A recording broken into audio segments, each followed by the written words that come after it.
नमस्कार। आप देख रहे हैं एक भारत वंचितों की आवाज और आपके साथ मैं हूं राम बाबू गौतम। राज्यसभा चुनाव में जिस तरीके से कुछ विधायकों की अंतर आत्माएं जगी हैं, उस पर बहुत बड़ा सवाल उठ रहा है। भाजपा ने पहले ही कहा है कि ये क्या चल रहा है, आजादी का अमृत काल, आजादी का अमृत महोत्सव मनाइए।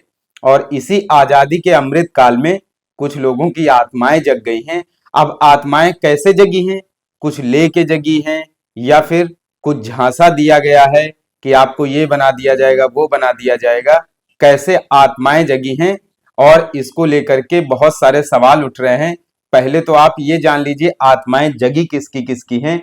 जो समाजवादी पार्टी के 7 विधायक हैं, उनकी आत्माएं जगी हैं। 7 मतलब जो समाजवादी पार्टी के विधायक हैं, इन्होंने इन्होंने अपनी अंतरात्मा की आवाज पर, इनका कहना है कि इन्होंने अंतरात्मा की आवाज पर क्रॉस वोटिंग की है। मतलब भाजपा के जो संजय सेठ हैं उनको वोट दिया है।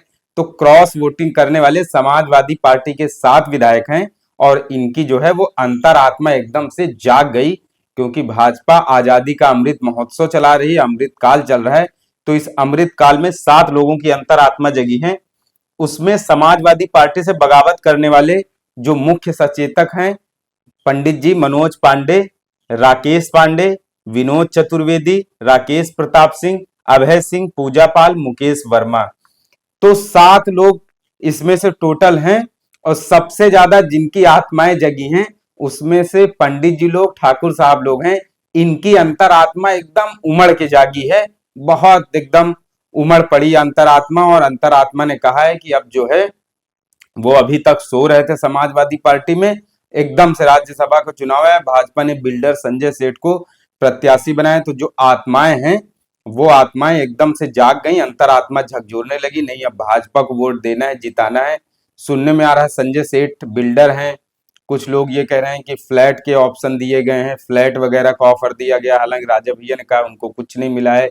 लेकिन जो है भारतीय जनता पार्टी ने अंतरात्मा जगाई कैसे, इस पर बहुत बड़ा सवाल उठ रहा है। तो भाजपा ने जो अंतरात्मा जगाई है वो कोई भभूत या अगरबत्ती सुलगा के, धूप बत्ती सुलगा के नहीं जगाई है। भारतीय जनता पार्टी ने अंतरात्मा कैसे जगाई है? लोकसभा का चुनाव आ रहा है, सबको झांसा दिया गया है, तुमको यहां से टिकट दे दिया जाएगा, तुमको वहां से टिकट दे दिया जाएगा। राजभर पहले से ही बीजेपी के झांसा वाले झूला में झूल रहे हैं। तो इतने लोगों की अंतरात्माएं जागी हैं और ये अंतरात्माएं ऐसे ही नहीं जागी हैं। इनकी जो आत्मा है, अब इनको उत्तर प्रदेश की विधानसभा में अच्छा नहीं लग रहा था। तो इनकी जो आत्मा है वो कह रही थी कि अब दिल्ली चला जाए, दिल्ली का मतलब लोकसभा चुनाव लड़ा जाए। इसलिए इन लोगों की जो अंतरात्मा है वो जाग गई। लेकिन इस अंतरात्मा के जागने को अंतरात्मा का जागना नहीं कहते हैं, इसको ईमान का बेचना कहते हैं। आपने अपने दलित और पिछड़े वर्गों के क्षेत्र में जिन लोगों का वोट लिया है, जिस पार्टी के नाम पर, उसको आप बेच रहे हैं एक तरीके से। क्रॉस वोटिंग करना मतलब आप अपने ईमान से सौदा कर रहे हैं। आप अपने जनता के भरोसे को गिरवी रख रहे हैं कहीं दूसरी जगह। आपने जिस पार्टी और जिस विचारधारा के नाम पर वोट लिया है, आप उसको कहीं दूसरी जगह गिरवी रखने जा रहे हैं। तो जो मनोज पांडे इन्होंने क्रॉस वोटिंग की है, समाजवादी पार्टी की ये विधानसभा में मुख्य सचेतक हैं। सोचिए जब मुख्य सचेतक ही पाला बदल जाए, जिसको व्हिप जारी करना होता है, सोचिए जब वही पाला बदल जाए तो फिर बाकी का क्या होगा। तो जो मुख्य सचेतक हैं मनोज पांडे जी की अंतरात्मा बहुत एकदम से तेजी से जगी और वो भाग गए। कहां भाग गए? भाजपा के पाले में। और वो उनको, जिन लोगों को अब तक वो कहते थे कि भाजपा ये करती है वो करती है और भाजपा पाखंड आडंबर फैलाती है और हिंदुत्व और इन सब के नाम पर वो करती है, ये करती है, फलाना डिमका, तो वो कहाँ ब्रजेश पाठक के साथ दिखे और उनके जो परिवहन मंत्री हैं दया शंकर सिंह, उनके साथ दिखे विधानसभा में क्रॉस वोटिंग के समय। तो जो मनोज पांडे हैं, इनको उम्मीद है कि रायबरेली से इनको झांसा दिया गया है कि आपको रायबरेली से लोकसभा का चुनाव दे करके, टिकट दे करके इनको दिल्ली जाने की इनकी आत्मा बड़ी उतावली हो रही है। दूसरे राकेश पांडे हैं, ये अंबेडकर नगर से विधायक हैं और राकेश पांडे की भी अंतरात्मा जग गई। राकेश पांडे की अंतरात्मा इसलिए जग गई है क्योंकि कुछ ही दिनों पहले इनके जो लड़के हैं, इनके जो बेटे हैं रितेश पांडे, जो बसपा से सांसद हुआ करते थे अंबेडकर नगर से, तो वो क्या है, वो भाजपा में चले गए पाला बदल करके। चूंकि बेटा भाजपा में चला गया है तो अंतरात्मा जो है वो बेटे से मोह और लगाव तो रहता ही है, तो इनकी भी अंतरात्मा जग गई। भाजपा ने इनको भी कुछ बड़ा गिफ्ट दिया होगा। तीसरे विनोद चतुर्वेदी हैं, ये जालौन की कालपी सीट से विधायक हैं, इनकी भी अंतरात्मा जग गई। इनके बेटे पर कुछ दिनों पहले एक केस दर्ज हुआ था जमीन हड़पने का, कोर्ट के आदेश पर। पुलिस पहले नहीं दर्ज करे, लेकिन जब कोर्ट का आदेश हुआ तो इनके बेटे पर मुकदमा दर्ज हुआ, कानून का शिकंजा कसा, तो अब इनको भी शिकंजा ढीला कराना है, तो ये इनकी भी अंतरात्मा जग गई। राकेश सिंह अमेठी से विधायक हैं, खुद को समाजवादी पार्टी का सच्चा सिपाही कहते थे, लेकिन ठाकुर साहब हैं, इनकी भी अंतरात्मा जग गई, क्योंकि मुख्यमंत्री इनके सजाती हैं, लाभ मिल जाएगा। जैसे पूर्वा वाले विधायक अनिल सिंह थे बसपा के, उनकी अंतरात्मा एक बार जग गई थी। अभय सिंह है, ये भी समाजवादी पार्टी के विधायक हैं अयोध्या से, इनकी भी अंतरात्मा जग गई। बाकी पूजा पाल और एक मौर्य जी भी हैं, मुकेश वर्मा, पूजा पाल और मुकेश वर्मा। पूजा पाल जो है वो इलाहाबाद की चायल सीट से विधायक हैं, और जो मुकेश वर्मा है, मुकेश वर्मा फिरोजाबाद के सिकोहाबाद से विधायक है, तो इनकी भी अंतरात्मा जो है वो जग गई है।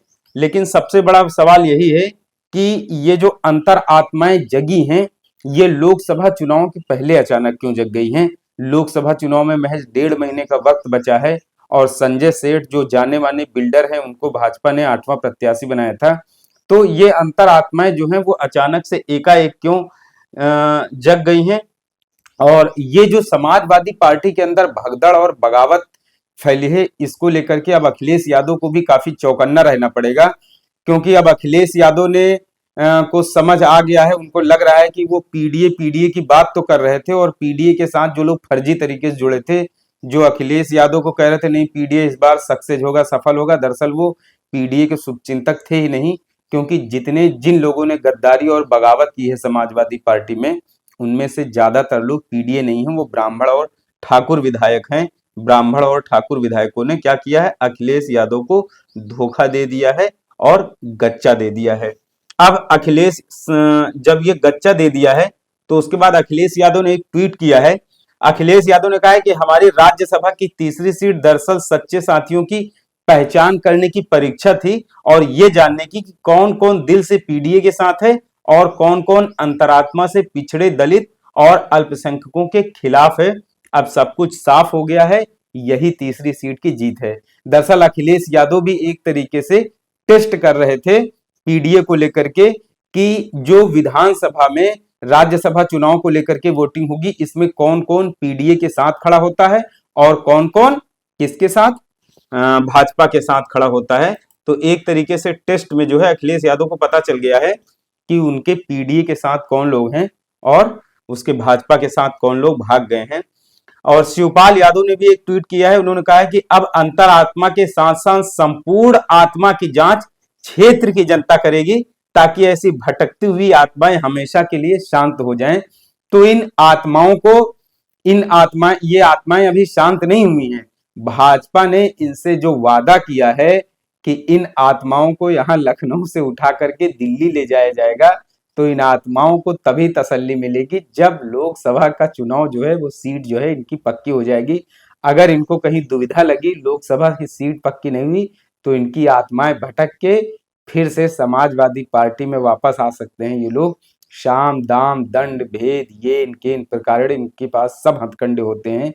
ये किसी ने ये कहेंगे कि हम भूल गए थे, भटक, अभी जब इनको समाजवादी पार्टी में वहां भाजपा अगर टिकट नहीं देगी, इनको वापस आना होगा, तो ये कहेंगे कि भूल गए थे, भटक गए थे, जिंदगी की सबसे बड़ी गलती हो गई, पहली बार जीवन में हम फंस गए, पहली बार हम भाजपा के झांसे में आ गए, ये जीवन की पहली और आखिरी भूल थी। इस तरीके की बातें अभी की जाएंगी। अगर कब होंगी? अगर भाजपा ने इनको लोकसभा चुनाव में प्रत्याशी नहीं बनाया। तो ये जितने लोगों की अंतरात्माएं जागी हैं, इनकी आत्माएं इसीलिए जागी हैं ताकि इनको भाजपा से लोकसभा का टिकट मिल सके।